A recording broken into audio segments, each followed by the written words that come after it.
عوامی اسمبلی کا اجلاس اس وقت جاری ہے، وہاں پر مراد سعید اظہار خیال کر رہے ہیں اور مجھے کہتی ہے کہ آپ اس بندے کا نام لے رہے تھے.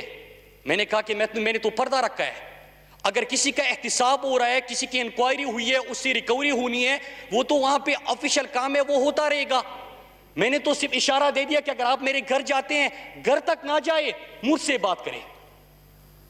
تو اسپیکر صاحب, ان کے پارٹی کے ترجمان باہر جا کے یہاں پہ میرے بارے میں پریس کانفرنس کرتی ہے اور میرے اس 7 بندوں نے این آر او مانگا کو ایک اور رنگ دیتی ہے. لیکن میرے پاس خود یہاں پہ آ کے, میں فلور آف دی ہاؤس اوپر اللہ کے نام, میں یہاں پہ بات کر رہا ہوں کہ میرے پاس آ کے خود اس بندے کا نام لیا, میں نام لے کے آپ کے سامنے رکھتا ہوں. ڈاکٹر عباد یہاں پہ تھے, ان کے میں نے کل اس نے بھی تقریر کی ہے پرسوں. اسپیکر صاحب, 10 کروڑ کی میں ریکوری کر چکا ہوں. 66 کروڑ ریکوری کے اوپر انہوں نے سٹے آرڈر لیا ہے. اسپیکر صاحب, میں نے نام نہیں لیا, میں اپنا کام وہاں پہ کرتا ہوں, میں اس کا نام بھی نہیں لیتا, پردہ رکھ رہا ہوں.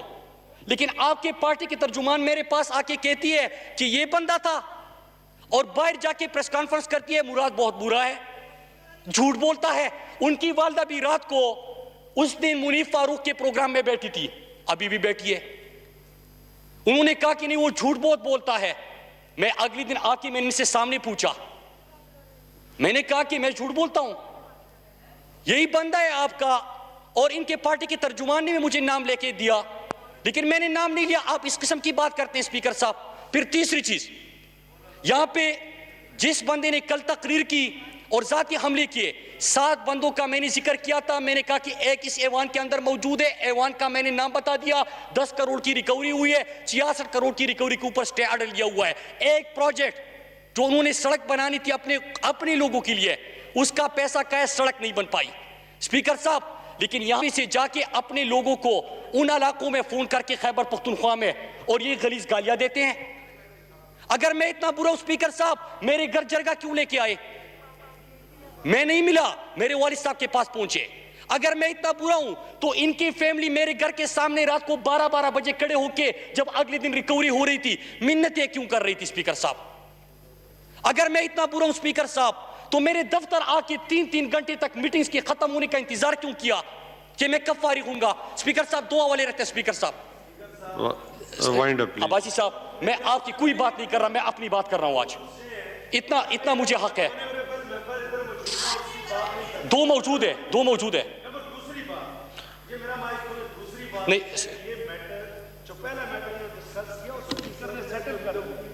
میں بالکل ٹھیک ہے.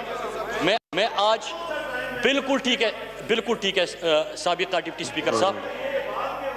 مراد وائنڈ اپ کریں. بالکل ٹھیک ہے, بجٹ سیشن چل رہا ہے. بالکل ٹھیک. عباسی صاحب بیٹھیں, تشریف رکھیں. ٹھیک ہے, بالکل ٹھیک. بالکل عباسی صاحب. جی عباسی صاحب تشریف رکھیں, وائنڈ اپ کریں. آپ ہی بتا دیں, میں کسی کی ذات کے اوپر بات نہیں کر رہا. اتنا تو حق ہے مجھے. نہیں, آپ ظاہر اچھی بات کر رہے ہیں, ہم نے غلط بات نہیں کی تھی. ہر کوئی غلط بات. مراد جاری رکھیں لیکن وائنڈ اپ کریں. جی اسپیکر صاحب. ٹھیک ہے سر. اسپیکر صاحب, بالکل ٹھیک ہے. اسپیکر صاحب, پھر اس کے بعد یہ ہوا کہ آتے ہیں, منتیں کرتے ہیں کہ ریکوری کسی انداز سے نہیں ہوئی, نہ ہو. اگر آپ اچھے تھے اور آپ ٹھیک ہو, آپ نے کوئی کرپشن نہیں کی, میں نے جو آڈٹ کیا ہے وہ غلط ہے, تو آپ مجھ سے منتیں کرنے کیوں آ جاتے ہیں؟ اور منتوں سے تو میں نے کسی کی بات ماننی نہیں, میں نے اپنا کام کرنا ہے. میں اپنے اللہ سے وعدہ کر کے آیا ہوں کہ جتنا میرے رگوں میں خون کا آخری قطرہ بھی ہوگا اسپیکر صاحب, میں محروم طبقے سے تعلق رکھتا ہوں, میں نے ان کے لیے محنت کرنی اور حق کا ساتھ دینا ہے. اسپیکر صاحب, تیسری چیز, یہاں پہ پرسوں جب میں اٹھا بات کرنے کے لیے, یہیں سے مجھے گالیاں دی گئی, اور سامنے ان کے ایک سینئر رہنما بیٹھے تھے. میں نے اسپیکر صاحب ان کو کہا کہ آپ ہی ان کو سمجھا دیں کہ کم از کم غلیظ گالیاں تو نہ دیں. تو مجھے کیا کہتے اسپیکر صاحب, کیونکہ وہی سینئر رہنما پیچھے بیٹھے ہوئے بندے کے بارے میں کرپشن کے کیسز اور فائلیں میرے پاس لے کے آیا تھا, اور مجھے کہتے ہیں کہ آپ تو ان کے اوپر کیسز نہیں بناتے, تو کرنے دو گالیاں. جی مراد, تھینک یو. اسپیکر صاحب, یہ دلیل ہے اسپیکر صاحب. آپ فائلیں پکڑاتے ہو. میں آپ سے کہتا ہوں کہ گالیوں اگر میں نے کہا ہے کہ جے آئی ٹی رپورٹ ہے, اس کے اوپر کون سی گالی بنتی ہے؟ میں نے اگر کہا ہے کہ یہاں پہ آپ نے اکنامک انڈیکیٹرز اٹھائے, میں نے اس کا جواب دیا. کون سا آپ کسی کو گالیاں دیتے ہیں اسپیکر صاحب؟ پھر اس کے بعد کیا ہوتا ہے؟ Thank you. ابھی اسپیکر صاحب ابھی کیا ہو رہا ہے؟ اسپیکر صاحب ابھی کیا ہو رہا ہے؟ ابھی یہ ہو رہا ہے اسپیکر صاحب کہ پارلیمنٹ کے اندر 21 تقریریں ہوئی ذات کے حوالے سے, پہلے بھی کی ہے, ابھی بھی ہوئی, کوئی ایشو نہیں. سوشل میڈیا کے اوپر ان کے لوگوں کی طرف سے کمپین چل رہی ہے. کیا ان کا ڈیٹا نہیں ہوتا؟ ان کا کس سے تعلق ہے, کہاں سے تعلق ہے, اس کی ڈیٹیلز نہیں ہوتے؟ سب موجود ہے اسپیکر صاحب. میں فریڈم آف سپیچ کے اوپر یقین رکھتا ہوں. ان ورکرز کا کوئی قصور نہیں ہے اسپیکر صاحب. اسپیکر صاحب ان ورکرز کا کوئی قصور نہیں ہے. ان کو جو قیادت کہتی ہے وہ وہی کرتے ہیں. لیکن اسپیکر صاحب اب 2 دن سے انہوں نے میرے جو مخالفین تھے, اور میں نے اسپیکر صاحب کو 3 میسیجز دیے ہیں. میرے مخالفین کینڈیڈیٹ کو ان کی پارٹی کی قیادت نے ایک بندے کو فون کیا, اور انہوں نے جو جواب دیا ہے وہ بڑا انٹرسٹنگ ہے. انہوں نے کہا کہ آپ مراد سعید کا پوچھ رہے ہیں, ان کے والد صاحب باہر سعودی عرب میں مزدوری کرتے تھے, آج بھی اسی گھر میں رہ رہا ہے جس گھر میں وہ 7 سال پہلے رہتا تھا. آپ مراد سعید کی بات کرتے ہیں, وہ میرا مخالف ضرور ہے, میں نے بھی الیکشن لڑا اس کا, اور میں نے اسپیکر صاحب میں پھر ریکارڈ کی کہوں, اسپیکر صاحب کو میں نے یہ میسیجز بھیج دیے ہیں کل رات. لیکن اسپیکر صاحب وہاں پہ جا کے سازشیں, وہاں پہ جا کے یہ جو چالیں جو بن رہے ہیں اسپیکر صاحب, ایک چیز کا پتہ ہے. لیکن میں یہاں پہ بات کیا کرنا چاہتا ہوں اسپیکر صاحب, یہ بات کرنے کا مقصد ایک ہے. اگر تسلی سے سن لیتے تو ہو سکتا ہے میں مزید آرام سے بات کر لیتا. لیکن اسپیکر صاحب ایک مقصد ہے میرا, میری لیڈر کو 24 سال آپ لوگوں نے ذاتی تنقید کا نشانہ بنایا, ان کو آپ نہیں روک پائے. اگر کسی کا یہ خیال ہے اسپیکر صاحب کہ اس طرح میرے سامنے آ کے یہاں پہ آپ منتیں کرتے اور اپنی لیڈر کو خوش کرنے کے لیے رات کو میرے گھر فروٹ بیچتے ہیں, جو کہ میں نے واپس کر دی, لیکن دن کو پارلیمنٹ کے آ کے اپنی لیڈر کو خوش کرنے کے لیے چیزیں لہراتے ہیں اور ذاتی تقریریں کرتے ہیں, اسپیکر صاحب میں اب ایکسپوز کروں گا. اگر یہاں پہ آپ آ کے میرے سامنے منتیں کرتے ہیں کہ آپ سر 2 منٹ دیجیے گا سر, 2 منٹ میں ختم کر رہا ہوں. اگر آپ یہاں پہ آ کے مجھے منتیں کرتے ہیں کہ میری لیڈر کے ساتھ سے پہلے تقریر کر لو, لیکن پھر اس کے بعد مجھے یہاں پہ نشانہ بناتے اور خوش ہوتے ہیں, ورکرز کو موٹیویٹ کرتے ہیں, اسپیکر صاحب میں ایکسپوز کروں گا. اسپیکر صاحب میں نے 4 لوگوں کا حوالہ دیا, میں آپ کو 30 اور لوگوں کا حوالہ دے سکتا ہوں. لیکن اسپیکر صاحب میں یہاں پہ ایک کاز لے کے آیا ہوں. آپ نے 2016 سے اس قسم کی کمپین کی, میرے فیملی کو نشانہ بنایا, جھوٹ تھا, کامیابی نہیں ملی. 2018 میں آپ نے کمپین شروع کی اور آپ کو ناکامی کا سامنا کرنا پڑا, میں مزید زیادہ مارجن سے الیکشن جیت کے آیا. ابھی یہاں پہ آپ مجھے منتیں کرتے اور پیچھے سازشیں بنتے ہیں. اسپیکر صاحب میں ایک وعدہ اپنے رب سے, اپنی قوم سے, اپنے لوگوں سے, اپنی جماعت سے, اپنے قائد سے, اپنے ورکر سے, اس ایوان سے, اس چیئر سے میں ایک وعدہ کرتا ہوں کہ اللہ کی قسم اسپیکر صاحب یہ تو کچھ نہیں ہے, اگر میرے سر پہ یہاں پہ یہ گولی بھی رکھتے ہیں نا اور کہیں کہ سٹیٹس کو کا ساتھی بن جاؤ, اللہ کی قسم نہیں بنوں گا. اسپیکر صاحب اگر میرا سر یہ کاٹتے, اسپیکر صاحب میرا سر کاٹتے, قلم کر دے, میں سٹیٹس کو کا مقابلہ کرنے آیا ہوں, اس کا ساتھی بننے کے لیے نہیں آیا. اسپیکر صاحب اگر کسی کا اسپیکر صاحب یہ خیال ہے کہ یہ چیز چلتی رہے گی, اس سے کیا ہوتا ہے, 2016 میں آپ نے شروع کیا تھا, پتا چلا کہ میں آپ کے اعصاب پہ سوار ہو چکا ہوں. اسپیکر صاحب میں نے اس کے بعد مزید میری آواز میں گونج آئی, اب بھی مزید گونج آئے گی. اسپیکر صاحب میں انشاءاللہ اپنی کمٹمنٹ سے 1 انچ پیچھے نہیں ہٹوں گا. پاکستان بدلنے کا خواب اپنے قائد کے ساتھ مل کر ہم نے دیکھا تھا, پاکستان کو بدلوں گا. اپنی 2 منسٹریز میں 1 انڈیکیٹر آپ نہیں دکھا سکتے جس کا آپ کے 10 سال اور میرے 2 سال آپ مقابلہ کر سکے. اسپیکر صاحب یہ بھی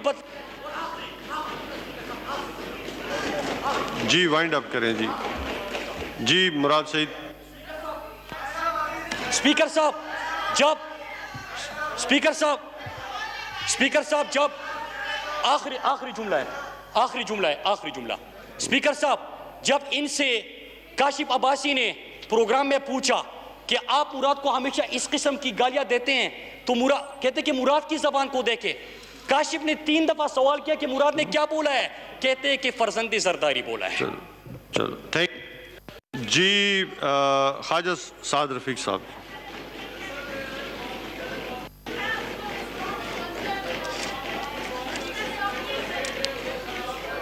جی خواجہ سعد رفیق صاحب جی, آپ کس پہ سیٹ نمبر جی خواجہ صاحب, خواجہ صاحب آپ سیٹ نمبر بتا دیں جی. 16 جی سٹارٹ کریں جی.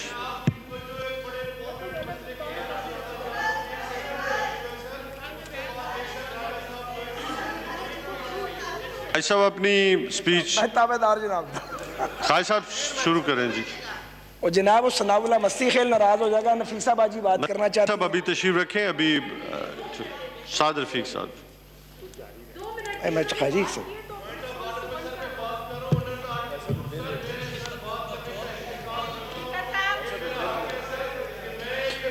پوائنٹ آف آرڈر جو ہے وہ سسپینڈ ہے.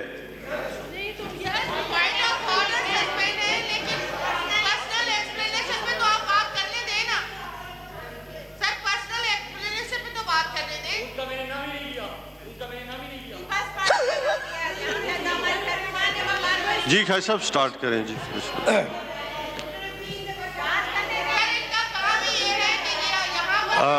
شگفتہ جمانی صاحب, شازیہ مری صاحبہ تشریف نہیں رکھتی, جب آئیں گے تو ان کو موقف سن لیں گے. Thank you. آپ کے پاس بالکل ٹائم نہیں ہے, آپ کے پاس ٹائم نہیں ہوتا, لیکن ایسی فضولیات کے لیے آپ کے پاس اس اسمبلی میں ٹائم ہوتا ہے کہ وہ آئیں اور آ کے یہاں پہ کسی کی دلاساری کریں. ان کا کام ہی یہ ہے.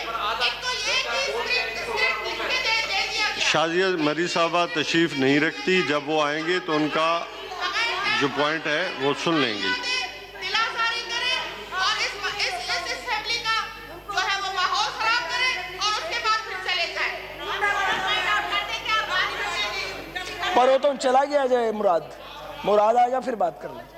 ایسے کر لیتے ہیں, مراد سب چلے گئے. جب وہ آ جائیں گی ان کی بات سن لیں گے. ہاں آپ اپنی خواجہ صاحب تک سپیچ جو ہے. بسم اللہ الرحمن الرحیم. شکریہ جناب چیئرمین.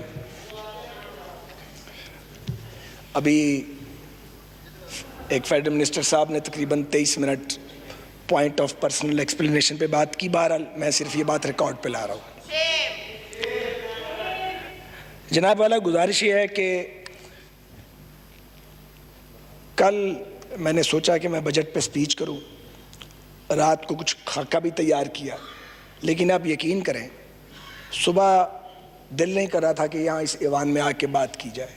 یہ حالات ہو گئے ہیں, اور یہ میرے حالات نہیں ہیں, یہ ڈیوائیڈ کے دونوں طرف یہ حالات ہیں. کیونکہ نشستن گفتن برخاستن یہ تہمت ویسے تو ماضی میں بھی ہر حکومت پہ ہر ایوان پہ لگتی رہی ہے, لیکن سچ یہ ہے کہ جتنا بے توقیر اس ایوان کو عمران خان صاحب کی حکومت کے دور میں کیا گیا, اس کی کوئی نظیر اس سے پہلے نہیں ملتی.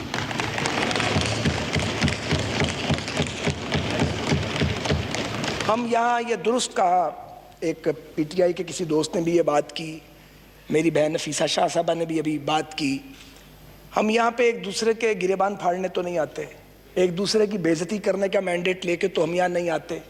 لوگوں نے ہمیں اس لیے ووٹ تو نہیں دیا کہ ہم ہر وقت ایک دوسرے کے اندر کیڑے ڈالیں, کیڑے نکالیں. تنقید کرنی چاہیے, تنقید ہونی چاہیے, لیکن تنقید تو تب کرے جب کوئی سننے والا ہو, کوئی بات پہ عمل کرنے والا ہو, کوئی تجویز لینے والا ہو.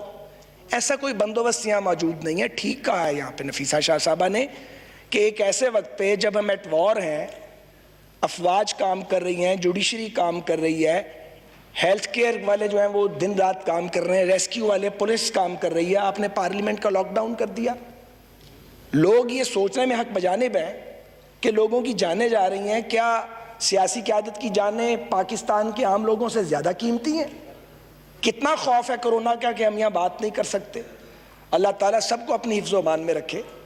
لیکن جب حالت جنگ میں قومیں ہوتی ہیں تو اگر واقعی جمہوریت ہو, واقعی وہاں پہ پارلیمنٹ فنکشنل ہو, تو پھر وہاں پہ پارلیمنٹس کا لاک ڈاؤن نہیں کیا جاتا. سچ یہ ہے کہ پاکستان میں جمہوریت نہیں. کوئی اس بات کو جلدی مان گیا ہے, کوئی اس بات کو اب مان رہا ہے, کوئی تھوڑے دن بعد مان جائے گا. ویسے تو پی ٹی آئی کی گورنمنٹ نے بہت بڑے بڑے اعزازات حاصل کیے ہیں پاکستان کی تاریخ میں, لیکن جو کمال کیا ہے وہ یہ کہ آپ نے وہ وعدے کیے اور وہ نعرے لگائے جن کی تکمیل کا کوئی تصور بھی نہیں کر سکتا تھا. آپ نے 90 دن میں کرپشن ختم کرنی تھی, آپ نے 1 کروڑ نوکریاں دینی تھی, آپ نے 50 لاکھ گھر بنانے تھے, آپ نے سارے چوروں کو, اور ظاہر ہے کہ سارے چور بقول آپ کی اپوزیشن میں ہیں, ان کو الٹا لٹکا کے ان کے پیٹ پھاڑ کے اس میں سے قومی دولت نکالنی تھی, اور آپ نے پاکستان میں انصاف کا دورہ کر دینا تھا. یہ تھا آپ کا سلوگن, اور آپ نے پاکستان کی اکانومی کو رائز کرنا تھا. اور آپ کے لیڈر فرماتے تھے اور بار بار یہ بھاشن دیتے تھے کہ جب غربت بڑھ جائے تو سمجھ لو کہ وزیر اعظم چور ہے. وہ فرمایا کرتے تھے اور وہ باقاعدہ نقلیں اتارتے تھے کہ کشکول لے کر پھرتے ہیں اور مجھے شرم آتی ہے, میں تو خودکشی کر لوں گا. اللہ نہ کرے وہ کبھی خودکشی کریں, لیکن آپ نے پاکستانی قوم کو خودکشیوں پہ مجبور ضرور کرتی ہے. آپ یہ دیکھیے, اب 2 سال ہو گئے آپ کو آئے, آپ کو مقابلہ کرنا تھا بھوک کا, بے روزگاری کا, غربت کا, ناانصافی کا. آپ کو مقابلہ کرنا تھا انڈین ایگریشن کا, آپ نے مقابلہ کیا صرف اپوزیشن کا, اور اس کے بعد اس آزاد میڈیا کا جو آپ پہ تنقید کرتا ہے. آپ نے یہ بھی نہیں سوچا کہ یہ وہی لوگ ہیں جو آپ کی حکومت لانے والوں میں شامل تھے, آپ نے ان کو بھی ٹارگٹ کر دیا. آج میر شکیل پابند سلاسل ہے, تو جنگ اور جیو تو آپ کا سب سے بڑا سپورٹر تھا, تب وہ ٹھیک تھے, آج وہ غلط ہیں. آپ نے جیلیں بھر دی اپنے مخالفین سے, ہمیں آپ نے چور ڈکلیئر نوٹیفائیڈ کر دیا. آپ کی نظر میں ہم سب چور ہیں. مجھے بتائیے اس سے پاکستان کو کیا ملا؟ آپ نے کرپشن کی رقم جو آپ بتاتے تھے, کون سا ٹکا آپ نے ریکور کیا؟ آپ کے حالات یہ ہیں کہ بجٹ سر پہ ہے. شہباز شریف کو پکڑنے کا بڑا شوق تھا, بجٹ گزار لیتے. آپ میں اتنی قوت برداشت بھی نہیں ہے. آپ نے قائد حزب اختلاف کو وہاں پہ لے جا کے جیل کے کنارے پہ کھڑا کر دیا. اب عدالت سے وہ ضمانت پر ہیں, کورونا کا وہ مقابلہ کر رہے ہیں. ہم میں باری باری سارے اپنی باری دے آئے ہیں, تو جناب چیئرمین باری دے کے پھر یہیں کھڑے ہیں, پھر بھیج دیں گے, باری دے کے پھر واپس آ جائیں گے. آپ کو یہ حقیقت پتہ نہیں لگتی کیا؟ مجھے پیپلز پارٹی والوں کو اس وقت خوش نہیں کرنا, لیکن ریالٹی یہی ہے کہ اگر ضیاء الحق کا بدترین مارشل لا پیپلز پارٹی کو ختم نہیں کر سکا, تو پھر کسی سیاسی حقیقت کو کوئی ختم نہیں کر سکتا. یہ سچ ہے. میں اس وقت پیپلز پارٹی کے بڑے بدترین نقادوں میں تھا. سیاسی طور پہ اب بھی اختلاف ہے, ضیاء الحق کے خلاف تھا, لیکن خوش بڑے دل میں ہوا کرتے تھے. پیپلز پارٹی نظر ہی نہیں آتی تھی, نظر ہی نہیں آتی تھی کہیں پیپلز پارٹی. اور جب محترمہ آئیں تو مجھے وہ دن یاد ہے 10 اپریل 86 کا. ہر طرف پیپلز پارٹی کی اور ہماری مخالفت کے نعرے لگ رہے تھے, اور ہمارا کچھ نہیں تھا. یہ عوامی طاقت ہے. آپ کو پتہ ہے آپ کے ساتھ ہی ہونے والا ہے, یہ ہونے والا ہے. اور یہ اس کی انڈیکیشنز بڑی واضح ہیں. کل جو راجہ ریاض صاحب اور خواجہ شیراز صاحب نے گفتگو کی کیپٹل ٹاک میں, وہ پرانے پارلیمنٹیرینز ہیں, وہ کوئی مذاق ہے؟ آپ کے وزراء جو ایک دوسرے کے بارے میں آ کے میڈیا پہ بات کرتے ہیں, یہ تو کبھی تماشا دیکھا ہی نہیں ہے کہ صوبے کا وزیر مرکزی وزیر کو ابیوز کر رہا ہے, مرکزی وزیر اپنے پارٹی کے 2 لیڈرز کو ٹارگٹ کر رہا ہے. ٹھیک ہے, لیکن یہ انڈیکیشنز بڑی کلیئر ہو گئی ہیں. تو میں آپ سے یہ گزارش کرنا چاہتا ہوں, ہم نے آپ کو نہیں گرانا, ہم نو کانفیڈنس نہیں لا رہے. آپ کا یہ خیال ہے کہ ہمیں مقدمات میں پھانس کے ہمیں انگیج رکھیں انگیج. لیکن میں آپ کو بتاؤں, آپ کمبل کو چھوڑیں گے, کمبل آپ کو نہیں چھوڑے گا. حکمرانی کا کمبل آپ کی جان نہیں چھوڑے گا, جان چھڑائیں گے. اور دوسری بات یہ اب سب پر آتی ہے کہ جتنی تذلیل ہم نے وزراء اعظم کی ہے, جو اس ملک میں فیشن ہے, وہ وقت آنے والا ہے کہ وزارت عظمیٰ دینے والے وزارت عظمیٰ لے کے پھریں گے, لینے والا کوئی نہیں ہوگا, کوئی نہیں ہوگا. کون وزیر بنے بھائی؟ کیا ضرورت ہے وزیر بننے کی؟ 5 سال اپنی زندگی داؤ پہ لگاؤ, اپنے بچوں کا وقت برباد کرو, کاروبار نہ کرو, ایک تباہ حال ادارے کو کھڑا کرو, پھر ایک آدمی آئے شیخ چلی چیونگم کھاتا ہوا اور منہ بگاڑتا ہوا, وہ آ کے برباد کر دے آپ کی محنت کو, اور آپ جیل میں پڑے دیکھ رہے ہیں کہ جناب میں نے محنت کی تھی تباہ کر دیا. وہ وقت بھی آئے گا, وہ وقت آئے گا, وزارتیں دینے والے وزارتیں بانٹیں گے, لینے والا کوئی نہیں ہوگا. وہ دور نہیں ہے وقت, وہ بھی قریب ہے. تو جناب گزارش یہ ہے کہ آج آپ مانے نہ مانے بدقسمتی سے فال آف کشمیر ہو چکا ہے. اور آپ نے کیا کیا, وہ سرینا کے باہر ایک بورڈ لگا دیا ہوا جس پہ اس کو اتروائیں. اس بورڈ کو کیوں توہین کرتے ہو یار کشمیریوں کی, اتارو اس کو بھائی. یہ کیوں کرتے ہیں جمعے کو 12 بجے دوپہر کو اکٹھے ہوں گے؟ یہ بھی نہیں سوچا کہ جمعے کو 12 بجے اکٹھے نہیں ہو سکتے, یہ 2-4 بار ہوگا پھر نہیں ہوگا. آپ کے ایڈوائزر کون ہے, کون آپ کو مشورے دیتا ہے؟ چائنیز نے نکیل ڈال دیا انڈینز کو, آپ نے کیا کیا ہے؟ فال آف کشمیر ہو چکا ہے, یہ ایک ریالٹی ہے اور تاریخ میں یہ بوجھ آپ کے دور پہ رہے گا. آگے بڑھیے. ٹڈی دل, ٹڈی دل آیا, کچھ چلا گیا, کچھ مر گیا, کچھ بریدنگ یہاں پہ ہوتی رہی. آپ لوگ سوئے رہے, آپ لوکسٹ کا مقابلہ ہی نہیں کر سکے. اربوں روپے کی فصلیں وہ اجاڑ گیا ہے اور آپ نے سارا کام اب این ڈی ایم اے کے سپرد کر دیا ہے. پہلے آپ بحران کریٹ کرتے ہیں, کیونکہ بحران آتا ہے آپ کو پتہ ہی نہیں لگتا. آپ تو اپنے مخالفین کو جیلوں میں ٹھوسنے میں مصروف ہیں, اور ہم میں سے کون ہے جو آپ کا وکٹم نہیں ہے؟ آپ ہمیں وکٹم بنا لیتے, اس ملک کا ہی بھلا کر لیتے کچھ. آپ ٹڈی دل کا مقابلہ نہیں کر سکے. کرونا آ گیا, کرونا میں آپ نے کیا کیا؟ 8,000 روپے ٹیسٹ کی فیس ہے. جب ڈینگی نے حملہ کیا تھا اور آپ ہمیں ڈینگی کے تانے دیتے تھے, میں بڑے ادب سے عرض کروں, ہم نے 800 کا ٹیسٹ 90 روپے میں کیا تھا, اور 90 روپے کروایا تھا. وہ مزے کی بات ہے, آج بھی 90 روپے ہے. آپ کا 8,000 کا ٹیسٹ 80 روپے کا نہیں ہو سکتا تھا, مگر آپ کا 2,000 پہ آ سکتا تھا. آپ نے کوئی مینجمنٹ نہیں کی. لوگ ٹیسٹ کے لیے رولتے پھرتے ہیں, ہسپتال بھر چکے ہیں, آپ نے کوئی ایمرجنسی میئرز نہیں لیے. اوورسیز پاکستانی آپ کا ووٹ سے زیادہ آپ نے انہیں رول کے رکھ دیا ہے. لوگ سڑکوں پہ آ گئے ہیں, پی آئی اے تگنے کرائے لے رہا تھا, باقیوں کو تو چھوڑ دیں. آپ نے کوئی کریش پروگرام نہیں بنایا انہیں پاکستان واپس لانے کے لیے. آپ سوچیں آپ نے کیا کیا ہے. اس لیے کہ آپ کا فوکس نہیں ہے. یہ نہیں کہ آپ کر نہیں سکتے تھے, آپ کے پاس بہت سے تجربہ کار لوگ موجود ہیں, بڑے بڑے عمدہ لوگ بھی آپ کے پاس موجود ہیں, لرنڈ لوگ موجود ہیں. آپ نے ان کی صلاحیت سے کوئی فائدہ نہیں اٹھایا, کیونکہ آپ نے پورا زور, آپ کا بیانیہ یہ ہے کہ یہ سب چور ہیں. آپ کے نزدیک آپ کی اپنی جماعت پہ وہ محترم ہے جو آپ کے مخالفین کو ننگی گالیاں نکالتا ہے, اور جو آپ کو تلقین کرتا ہے کہ آپ سیٹلمنٹ کریں, ریزالو کریں, وہ آپ کو برا لگتا ہے. آپ سمجھتے ہیں ہمیں پتہ نہیں لگتا. ہماری بات آپ کو آتی ہے تو آپ کی بات ہمیں آتی ہے. ایک ہی برادری کے لوگ ہیں, کوئی باہر سے تو نہیں آئے ہوئے. آج سید خورشید شاہ, مجھے آپ بتائیے, ہم ادھر بیٹھتے تھے, شاہ جی ادھر بیٹھتے تھے, کیا دور تھا, کیا خوبصورت طریقے سے باوقار انداز میں وہ اپوزیشن کرتے تھے. اس سینئر پولیٹیشین کو جیل میں ٹھونسا ہوا ہے, حمدہ شہباز جیل میں پڑا ہوا ہے, خواجہ آصف صاحب نیب کی پیشیاں بھگت رہے ہیں. جب سے پارلیمنٹری لیڈر بنے ہیں ان کی پیشیوں میں تیزی آ گئی ہے. رانا ثناء اللہ خان ایک جیل کاٹا ہے, دوسری جیل کے دہانے پہ کھڑا کیا ہوا ہے. آپ کو ملتا کیا اس سارے کام سے؟ آپ کیا خیال ہے یہ لوگ اپنا دین دھرم بدل لیں گے, اپنے موقف بدلیں گے؟ صرف آپ ایک نفرت پیدا کر رہے ہیں جو ہماری اولادوں تک جا رہی ہے. میں بتا رہا ہوں آپ کو, ہم نہیں دے رہے وہ نفرت, آپ اگلی نسل میں اس نفرت کو منتقل کر رہے ہیں. آپ سیاسی دشمنی کو, سیاسی اختلاف کو دشمنی میں آپ نے بدل ڈالا ہے. یہ پاکستان چکتائے گا اس کی قیمت. آپ میں سے بہت سارے پالیٹکس میں ہی نہیں ہوں گے, فارغ ہو گئے ہوں گے, ان کا نام ہی نہیں ہوگا سیاست میں. بہت سارے گھروں میں چلے گئے ہوں گے, مگر پاکستان اس کو بھگتے گا. معاف کر دیں پاکستان کو, معاف کر, رحم کریں اس ملک کے اوپر. ہم اینڈ پہ آ گئے ہیں.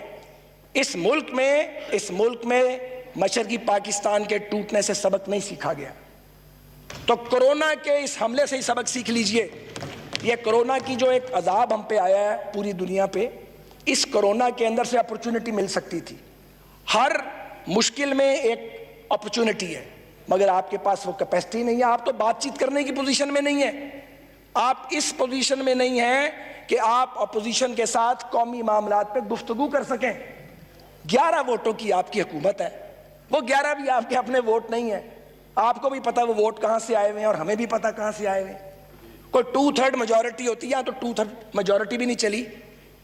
2/3 میجورٹی کا جو یہاں حشر ہوا تھا وہ بھی تاریخ کا حصہ ہے. آپ کس غلط فہمی کا شکار ہیں؟ میں آپ سے صرف یہ عرض کرنا چاہتا ہوں کہ فال آف کشمیر کے بعد فال آف اکانومی ہو چکا ہے. آج لوڈ شیڈنگ پھر شروع ہو چکی ہے.